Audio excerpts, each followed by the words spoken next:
Hello, ẹ káàárọ̀, ẹ káàsán, ẹ káalẹ́ o, gbogbo ọmọ kan lẹ káàárọ̀ ojíire. Ní gbogbo bí tí ẹ bá ti wò mí ọmọ yín olólùfẹ́ yín Lady K Ìfẹ́olúwa show. Ọ̀rọ̀ lórí awuyewuye tó ń lọ wípé bàbá wa Májàsọ́lá ló pa Bọ́lá Ìgè. Òun ni bàbá ti jáde tí wọ́n ti sọ̀rọ̀ sí yìí o, òun ni mo gbé wá fún yín yìí o. Ṣé mọ̀ wípé ọ̀rọ̀ yìí ó kúrò ní bá ṣe wò ó. A lot of people ni wọ́n ti ń dìde tí wọ́n sọ wípé àfi kí Olóyè kí wọ́n take action lórí ọ̀rọ̀ yìí. Ṣé dẹ̀ mọ̀ pé gbogbo tá bá ṣe lénìí ọ̀rọ̀ ìtàn ní bó bá dọ̀la. Ibà Gani Adams àwọn ti kọ ìtàn burúkú lẹ̀ fún ayé ara wọn.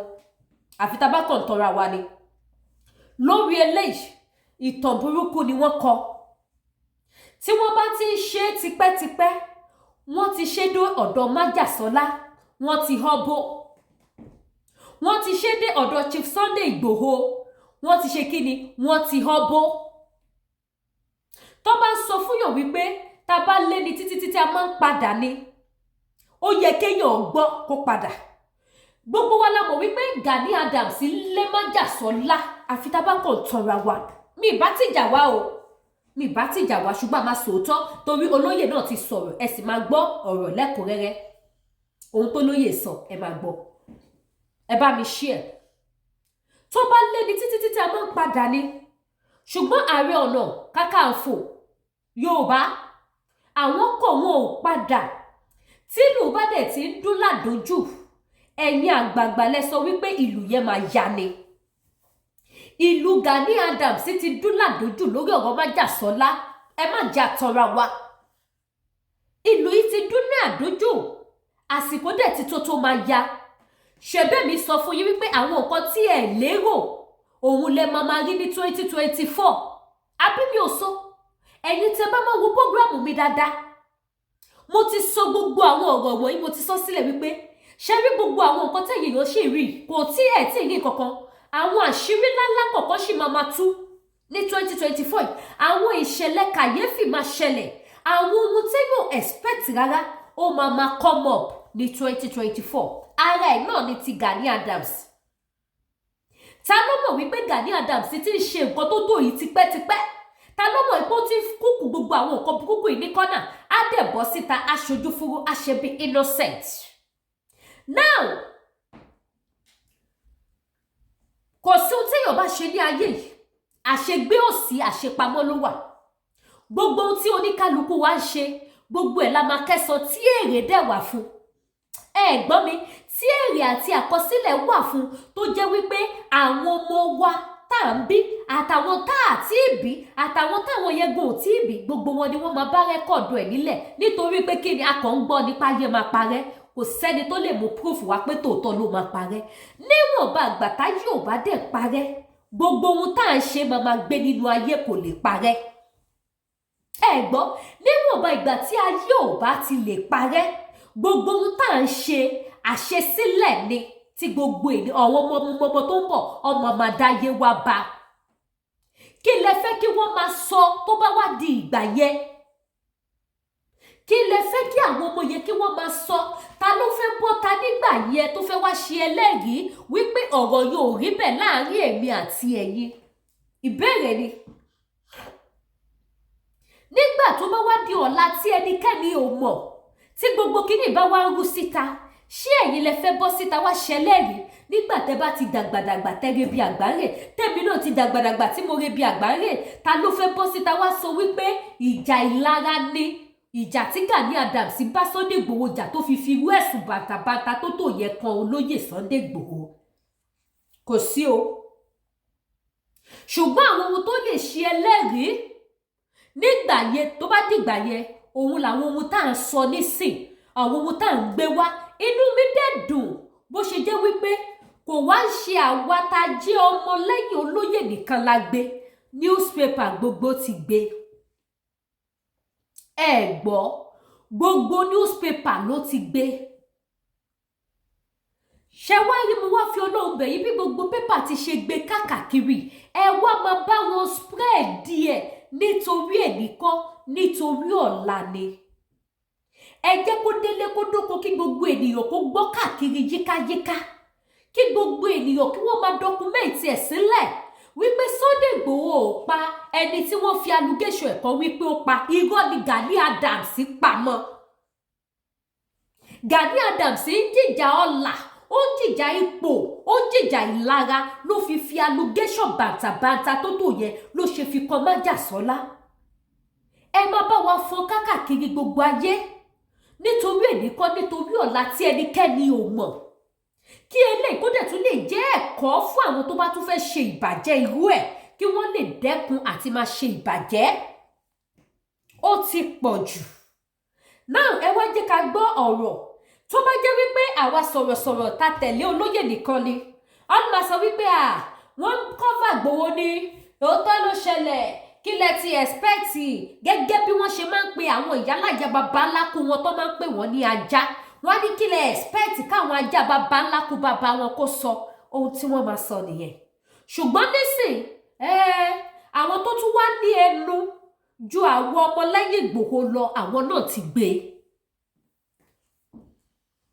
Kò ní jẹ́ wípé wọ́n sọ wípé àtòrí Sunday Igboho jẹ́ titi wọn ni wọ́n ṣe ń cover ẹ̀, kò ní sí ìyẹn níbẹ̀. Ẹ wá bá mi ṣe kíni, ẹ bá mi gbọ́ ọ̀rọ̀ náà, ẹ bá mi share, èyí tẹ́ bá wò wá fún ìgbà àkọ́kọ́, ẹ subscribe sí YouTube wa, ẹ subscribe sí YouTube wa, kẹ́dẹ̀ tán notification bell yín, ẹ ṣé, ó yá ẹ jẹ́ àjọgbọ́. Ikú olóyè Bọ́lá Ìgè tí wọ́n ní mo lọ́wọ́ nínú ẹ̀, èyí ni bọ́rọ̀ ṣe jẹ́. Sunday Igboho sọ̀rọ̀, irọ́ burúkú ni wọ́n pa mọ́ mi, èmi ò lọ́wọ́ nínú ikú olóyè Bọ́lá Ìgè o. Bẹ́ẹ̀ ni Tinubu kò gbé owó fún mi, kò sì rán ẹnikẹ́ni sí mi rí láti gbowó fún mi kó tó di ààrẹ àti nígbà tó wà nípò ààrẹ báyìí. Ẹ̀ẹ̀kan náà ni mo rí Tinubu rí láyé mi ò sì tún tí ì fojú kàn mọ́ látìgbà náà. Kí ni mo fẹ́ lọ́wọ́ nínú ikú Bọ́lá Ìgè fún? Ní gbogbo àsìkò ìṣẹ̀lẹ̀ náà, ìlú Mọdákẹ́kẹ́ ni mo wà tí mò ń bá wọn jagun. Irọ́ pátápátá ni gbogbo ohun tí wọ́n sọ nípa mi. Tí kò bá sì dá yín lójú, ẹ pè Táyọ̀ Àyìndé tí wọ́n dárúkọ, kẹ́ ẹ fọ̀rọ̀ wá lẹ́nu wò bóyá òótọ́ ni èmi pẹ̀lú rẹ̀ ríra. Kódà mi ò mọ ẹni tí wọ́n ń pè bẹ́ẹ̀, mi ò sì rí sójú rí. Aláròyé, èmi kì í ṣàpàyàn, mi ò pààyàn rí, wọn ò sì mú mi fún ẹ̀sùn ìpànìyàn níbikíbi. Ìwọ̀nyí làwọn ọ̀rọ̀ tó ń jáde lẹ́nu ajìjàgbara ọmọ Yorùbá ní Sunday májàsọ́lá Adéyẹmọ tí gbogbo èèyàn mọ̀ sí Sunday Igboho, nígbà tí Aláròyé pè lórí aago lálẹ́ ọjọ́ àìkú Sunday ọjọ́ 17 oṣù yìí láti gbọ́ tẹnu rẹ̀ lórí ọ̀rọ̀ kan tó ń jà ròyìn lórí ayélujára pé ààrẹ Bọ́lá Tinubu gbowó fún un nígbà kan àti pé ó wà lára àwọn tó pa Bọ́lá Ìgè. Ohun tó bí gbogbo ọ̀rọ̀ yìí ní ìtakùrọ̀sọ kan tó lu síta. Ààrẹ ọ̀nà kakanfò ilẹ̀ Yorùbá Ìbà Gani Adams ló ń bá ẹnìkan sọ̀rọ̀ lórí fóònù tó sì fi àwọn ẹ̀sùn wọ̀nyí kan Sunday Igboho. Bó tilẹ̀ jẹ́ pé ilẹ̀ ti ta sọ̀rọ̀ náà nítorí láti ọdún 2021 ní Gani Adams ti sọ̀rọ̀ ọ̀hún. Láti 2021 ló ti wá ìṣubú, tipẹ́tipẹ́ ló ti wá ìṣubú Sunday Igboho, ìjà ọlà, ní awọ ọ̀rọ̀ ọ̀hún lu ìjà ipò. Pẹ̀lú bí ẹnìkan tó ní ìtàkùrọ̀sọ tó wáyé láàrin ààrẹ ọ̀nà kakanfò àti ọkùnrin míì tó jẹ́ ará ìlú òyìnbó yìí ṣe jù ú síta tó sì di tọ́rọ́ fọ́nkálé lórí ayélujára. Nínú àtẹ̀jáde kan tí agbẹjọ́rò Sunday Igboho Ọlátayọ̀ Ògèdèǹgbé fi síta lórí ọ̀rọ̀ náà ló ti sọ pé ó ṣe pàtàkì púpọ̀ fún mi láti ṣe ìpàdé yìí kí n lè fi àǹfààní náà sọ̀rọ̀ nípa ìtàkùrọ̀sọ kan tó ti gba orí ayélujára kan báyìí. Nínú ìtàkùrọ̀sọ náà tí ààrẹ ọ̀nà kakanfò ilẹ̀ Yorùbá Ìbà Gani Adams ṣe jẹ́ èyí tó ta ẹrẹ̀ bá orúkọ mi. Oríṣiríṣi nǹkan tí kò dára ni wọ́n sọ nípa mi. Ó dárúkọ ààrẹ ilẹ̀ wa Bọ́lá Ahmed Tinubu àtàwọn èèyàn kọ̀ọ̀kan tó lórúkọ nílẹ̀ Yorùbá. Nínú ọ̀rọ̀ tí ààrẹ Gani Adams bá ẹnìkan sọ lórí fóònù ọ̀hún ló ti sọ pé mo lọ́wọ́ nínú ikú olóògbé Bọ́lá Ìgè tí í ṣe amòfin àgbà tó sì jẹ́ mínísítà fún ètò ìdájọ́ lásìkò tí wọ́n pa á nípakúpa. Mi ò ní ṣaláì mẹ́nubà pé kò sí ẹ̀rí kankan níbikíbi tí wọ́n ti so mí papọ̀ mọ́ ikú tó pa olóyè Bọ́lá àfìgbà tí ọ̀rọ̀ tí kò lẹ́sẹ̀ nílẹ̀ ọ̀rọ̀ ìbanilórúkọ jẹ́ wọ̀nyí jáde láti ẹnu ààrẹ Gani Adams sí mi. Mo fẹ́ fi àkókò yìí sọ ní gbangba pé mi ò mọ ohunkóhun nípa bí wọ́n ṣe pa Bọ́lá Ìgè tàbí bí ikú rẹ̀ ṣe wáyé. Ọjọ́ 23 oṣù kejìlá ọdún 2001 ni olóyè Bọ́lá Ìgè kú àti pẹ̀lú ìròyìn tí àwọn ìwé ìròyìn gbé ọmọkùnrin kan tí wọ́n ń pè ní Frayo ni wọ́n mú nípa ikú bàbá náà. Láti ọdún 2001 tá a ń sọ yìí, ọ̀rọ̀ ogun Ifẹ̀ àti Mọdákẹ́kẹ́ là ń yanjú nígbà náà. Mo sì lè rántí dáadáa pé ọdún yìí kan náà ni wọ́n ju ààrẹ Gani Adams sẹ́wọ̀n nílùú Èkó nígbà tí wọ́n fẹ̀sùn ìpànìyàn àti dídá omi àlàáfíà ìlú rú látàrí ìjà ẹlẹ́yàmẹ̀yà tó wáyé nílùú Èkó lọ́dún 2020. Iléeṣẹ́ olóògbé Gani Fáwẹ̀hìnmí ló dúró fún un tí wọ́n sì gba béèlì rẹ̀ ní ilé ẹjọ́ gíga tó wà ní Ìkòyí nílùú Èkó. Mo pe Gani Adams níjà láti bọ́ sí gbangba kó wá fìdí àwọn ọ̀rọ̀ tó sọ wọ̀nyí múlẹ̀. Ó sọ pé ẹnìkan tó ń jẹ́ Táyọ̀ Àyìndé fún mi lówó ní òtẹ́ẹ̀lì rẹ̀ tó wà ní Ìkẹjà lórúkọ Aṣíwájú Bọ́lá Tinubu tó ti di ààrẹ Nàìjíríà báyìí. Mo fẹ́ sọ fún gbogbo ayé pé èmi kò lọ sí òtẹ́ẹ̀lì kankan nílùú Èkó. Ṣé ti gbọ́? Ẹ bá wa pín o torí ẹnìkan torí ọ̀la. Láti gbà tó ti di ààrẹ. Lòdì sí ohun tí Gani Adams sọ nínú ìtàkùrọ̀sọ náà, kò sígbà kankan tí ẹnikẹ́ni gbé mi lọ sílé ẹjọ́ fún ẹ̀sùn ìpànìyàn. Bẹ́ẹ̀ ni mi ò sì pààyàn rí, èyí tó lè sọ mí di èrò ilé ẹjọ́. Ohun tí ìtàkùrọ̀sọ náà túmọ̀ sí ni pé Gani Adams ní ìkùnsínú pẹ̀lú mi. Ó wà nínú àkọsílẹ̀ pé pẹ̀lú gbogbo ọ̀wọ̀ tí mo fún un gẹ́gẹ́ bí ọ̀kan nínú àwọn olóyè nílùú Ọ̀yọ́, oríṣiríṣi àwọn nǹkan tí kò dáa tó sọ nípa mi látẹ̀yìnwá kún orí ayélujára. Níparí, mi ò bá ààrẹ Gani Adams du ipò rẹ̀. Ǹjẹ́ àsìkò ti tó fún ààrẹ láti dágunró báyìí? Orílẹ̀-èdè Yorùbá nílò ìṣọ̀kan lásìkò tó léwu gidigidi tá a wà yìí, kì í ṣe àsìkò fún ọ̀tẹ̀ àti ìlara. Mo fi gbogbo àwọn ohun tí mo ti sọ yìí lé ẹ̀yin èèyàn ìlú lọ́wọ́ láti gbé yẹ̀wò. Bó tilẹ̀ jẹ́ pé ìpinnu mi tẹ́lẹ̀ ní láti pè lẹ́jọ́, ṣùgbọ́n àwọn èèyàn gbà mí nímọ̀ràn láti rí i gẹ́gẹ́ bí ìtì ọ̀gẹ̀dẹ̀ tí kò tó ohun ààyò àdá sí lásìkò tí ilẹ̀ Yorùbá wà nínú ewu. Ẹ ṣeun, mo dúpẹ́. Olóyè Sunday Igboho tí gbogbo èèyàn mọ̀ sí Igboho ṣá. Nígbà tí Aláròyé pé agbẹjọ́rò Sunday Igboho Ọlátayọ̀ Ògèdèǹgbé sórí aago, àlàyé tọkùnrin náà ṣe ni pé àwọn kò ṣetán láti gbé ààrẹ lọ sílé ẹjọ́ lórí ọ̀rọ̀ yìí gẹ́gẹ́ bó ṣe wà nínú àtẹ̀jáde ọ̀hún. Agbẹjọ́rò náà sọ pé níbi tí nǹkan dé dúró lásìkò yìí nílẹ̀ Yorùbá àti bí ogun Fúlàní ṣe yí wa po, bí Yorùbá ṣe máa bọ́ nínú ìgbèkùn yìí ló ṣe pàtàkì báyìí. Agbẹjọ́rò Ìgbòho ní ohun tó ṣe kókó nínú ọ̀rọ̀ náà ni pé Ìgbòho ti fèsì láti sọ pé ohun tí ààrẹ Gani Adams sọ nínú fọ́nrán náà kì í ṣe òótọ́, ṣùgbọ́n tí ọkùnrin náà bá ní àwọn ẹ̀rí láti fi gbé ọ̀rọ̀ rẹ̀ lẹ́yìn, ó lè bọ́ síta láti ṣe bẹ́ẹ̀.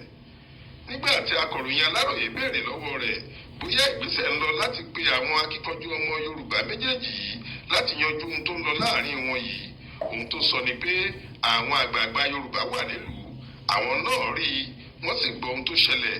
Bí ìdí pàtàkì bá wà láti ṣe léyìí, wọ́n máa gbé ìgbésẹ̀ lórí rẹ̀. Ó wá rọ gbogbo ọmọ Yorùbá pé kí wọ́n jẹ́ kí wọ́n dáwọ́ ogun dúró, kí wọ́n gba àlàáfíà láàyè láàrin ara wọn, ká lè ráàyè kojú àwọn ọ̀tá tó yí ilẹ̀ Yorùbá ká. Ṣé gbọ́ o? Aláròyé pé ibà Gani Adams lórí aago láti gbọ́ tẹnu rẹ̀ lórí àwọn ẹ̀sùn yìí. Bẹ́ẹ̀ ni a sì fi àtẹ̀jíṣẹ́ ṣọwọ́ sí i lórí ìkànnì WhatsApp rẹ̀, àmọ́ kò tí ì fèsì títí tá a fi parí àkójọpọ̀ ìròyìn yìí. Jókè Àmọ̀rí ló ṣàkójọ ìròyìn yìí fún iléeṣẹ́ tẹlifíṣàn Aláròyé Ọ̀la. Ṣé ti gbọ́ṣẹ́? Ẹ̀yin ọmọ Yorùbá tàtà, ẹ̀yin ẹni bí ẹni, èèyàn bí èèyàn. Wọ́n ti ní adákẹ́ ká má sọ̀rọ̀, a máa dákẹ́. Ṣùgbọ́n ẹ jẹ́ kí àkọsílẹ̀ kó máa wà nítorí ẹnìkan nítorí ọ̀la ni. Nítorí ẹnìkan nítorí ọ̀la ni. Àwọn Aláròyé ti pe ibà ò fún wọn lésì. Àìmọye àwọn èèyàn tó ti pe ibà lórí ọ̀rọ̀ ibà ò dá wọn lóhùn. Èmi sì mọ̀ pé wọn ò ní dá wọn lóhùn. Ẹ gbọ́ ohun tí Májàsọ́lá sọ. Májàsọ́lá sọ wípé àwọn ọ̀rẹ́ ẹni tó sọ wípé ó fún àwọn ní 45 million, àwọn ò rí rí o, kí gbogbo ayé kó gbọ́. Ó láwọn ò rí onítọ̀hún rí. Ọmọ Táyọ̀ Àyìndé àbíkí lọ́pẹ́, ó láwọn ò rí rí.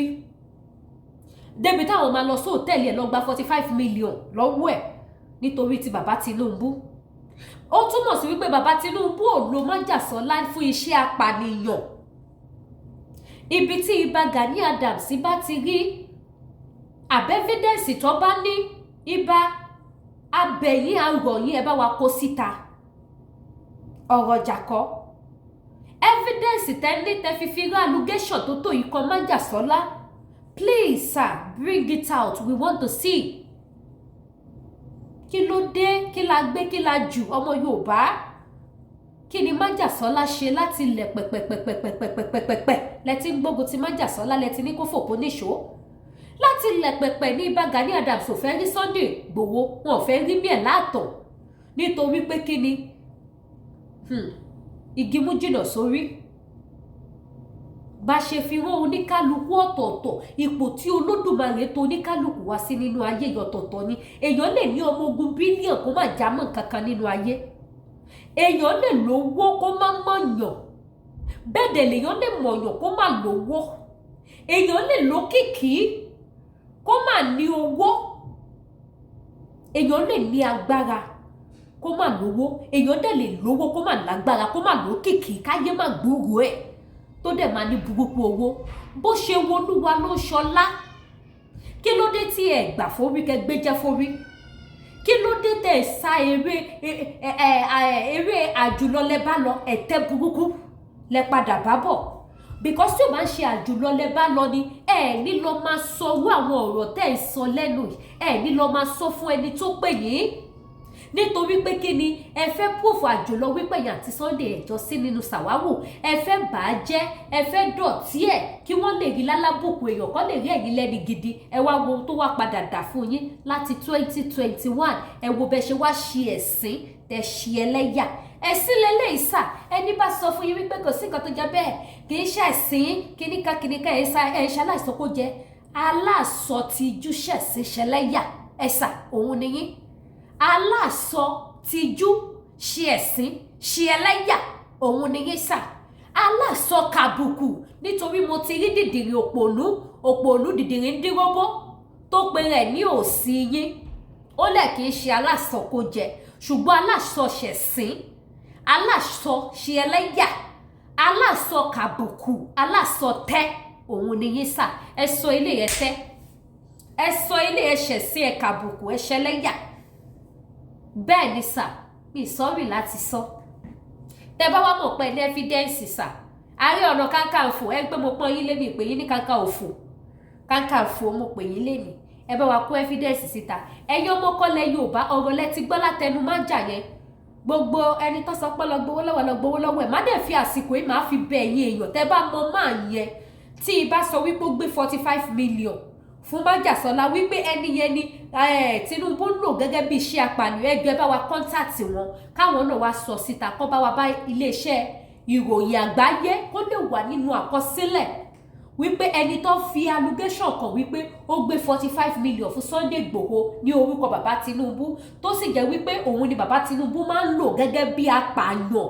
ẹni yìí náà bọ́ síta ó dìbọ́ǹkì ẹ̀ àti ẹ̀gbọ́n pé yẹn ti sún ibà sí kóòtù báyìí ó fún ibà ní ṣé 7 days àbí 15 days nìyẹn fún ba kí bá wá ṣe clarification how market lẹ́yìn àpọ́nlé àbùkù ló kù ẹ̀tẹ́ ẹ̀yìn ni àdéhì jù bẹ́ẹ̀ lọ ẹ̀yin ọmọkọ ilẹ̀ Yorùbá ẹ bá mi pín ẹ subscribe ẹ tan notification bell ẹ fún wa ní sticker ẹ jù sínú gúrùpù kó máa lọ bẹ́ẹ̀ kó wà bẹ́ẹ̀ lẹ́sẹsẹ lálàpàlà làgbédé ẹ bá mi pín kó máa lọ lẹ́sọ̀lẹ́sọ̀ lálàpọ́nlé kó má dàbùkù ẹ bá ń pín mi ò ní wáyé tí ẹ ò ní kú ọmọ yìí ò ní kú ẹ ò ní sàsọjù ẹ ní sàsọtẹ ẹ ní sàsọtẹ ẹ ní sàsọtẹ ẹ ò ní ṣàṣọjù ẹ ò ní ṣàṣọtẹ ẹ ṣé gan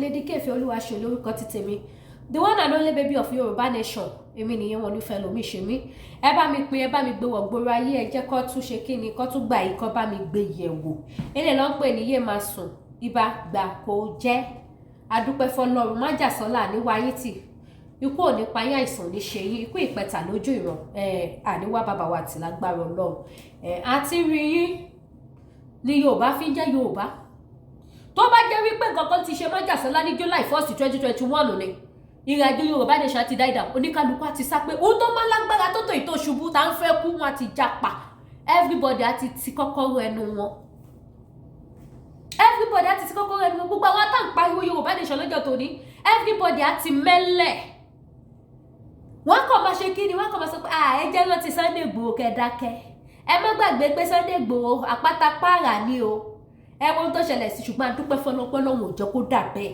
òun la ṣiṣẹ́ pariwo Yorùbá nation dé ní eléyìí àwa ní wáyé tí màá jà sọlá ikú ò ní pa yín ẹ bá mi pé bá mi jùwọ́ gbòòrò ayé má gbàgbé gbogbo àwọn product tá lórí ìkànnì aláyọ̀ yìí gbogbo ẹ̀yin tẹ́ bá fẹ́ ra ti diabetes jẹ̀díjẹ̀dí high blood pressure manpower flat tummy aromọléegun back pain ẹ pè mí lórí WhatsApp number iléeṣẹ́ T-Health Natural Herbal àwọn ló lè ṣe kí ni ló lè ṣe kò sí country tí wọn kì í tẹ̀dọ̀ ọjà wọn sí bákan náà dẹ̀ ní gbogbo ẹ̀yin tẹ́ bá fẹ́ ra cream tó dáa iléeṣẹ́ Danari skincare ẹ̀yin tẹ́ bá fẹ́ lọ sí hòtẹ́ẹ̀lì tó dáa ẹ mọ́ lọ sí ìlú Ìbàdàn TM Royal Hotel ẹ gọ́gbẹ̀ ọkẹ́ text mi kí fún yín ládírẹ́sì ọ̀ phone number bákan náà dẹ̀ tún ni ẹ̀yin tẹ́ bá fẹ́ ṣẹ́ owó ẹ lọ download Lemfi app kẹ́ fi ṣẹ́ owó ẹ ṣé gan mo dúpẹ́ ojú òní tí yìí á tún máa fi ayọ̀ àti ìdùnnú á máa fi pàdé ẹ jọ̀ọ́ ẹ subscribe sí YouTube mi ẹ bá mi share ẹ jọ̀ọ́ mo bẹ̀bẹ̀ ní ẹ jọ̀ọ́ tẹ́ bá nífẹ̀ẹ́ májàsọ́lá tẹ́dẹ̀ fẹ́ kí ìran Yorùbá bọ́ lóko ẹrú ẹ bá mi gbé tàbáyé ẹ bá mi jù gbogbo àwọn nọ́mbà tẹ́sítọ̀ sórí WhatsApp yìí báyìí ẹ má bá mi jù sí gbogbo wọn one by one káwọn náà má bá wa jù káàkiri ẹ jẹ́ kó wọ̀ gbòòrò ayé ẹ ṣé o mo dúpẹ́ ìkúlẹ̀ mi rèé o ó dàbọ̀.